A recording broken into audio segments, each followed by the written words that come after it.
இறைவா நீயே அனைத்தும். இறைவா நீ நன்றாக இருக்க வேண்டும். இது மதிப்பிற்குரிய அகத்திய மாமுனிவர் அருளிய சித்தனருள் செய்தியோட ஒரு சின்ன அறிமுகம்னு வச்சுக்கோங்களேன். சரி, இந்த உரை எதை பத்தினன்னு பார்த்தாக்கா, இது குருநாதர் அகத்திய மாமுனிவர் கொடுத்த ஒரு பொதுவான வாக்கு. சும்மா ஆன்மீகம் ஆன்மீகம்னு பேசிக்கிட்டு இல்லாம நம்ம அன்றாட வாழ்க்கையில அதை எப்படி கடைபிடிக்கிறது, அதோட முக்கியத்துவம் என்னன்னு சொல்றதுதான் இது. முதலாவதா, உண்மையான ஆன்மீகம்னா என்ன? அது வெறும் பேச்சில்ல, செயலுங்கிறாரு. நம்ம முழுசா இறைவன்ட்ட சரணடையணும். அதாவது இறைவா நீதான் எல்லாம்னு மனசார ஏத்துக்கிட்டு நடக்கணும். ரெண்டாவதா, புண்ணியம் சேர்க்கறதுக்கு ஒரு சுலபமான வழி சொல்றாரு.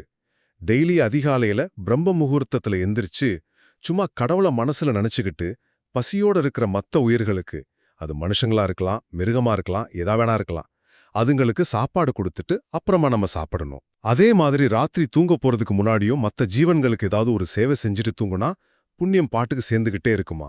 கடைசியா பாத்தீங்கன்னா, இந்த மாதிரி நல்ல விஷயங்களை செய்யாததுனால தான் வாழ்க்கையில கஷ்டம் வருதுங்கிறாரு.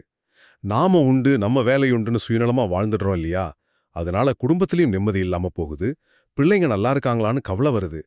இதெல்லாமே இந்த புண்ணிய காரியங்களை விட்டதுனாலதான்னு சொல்றாரு.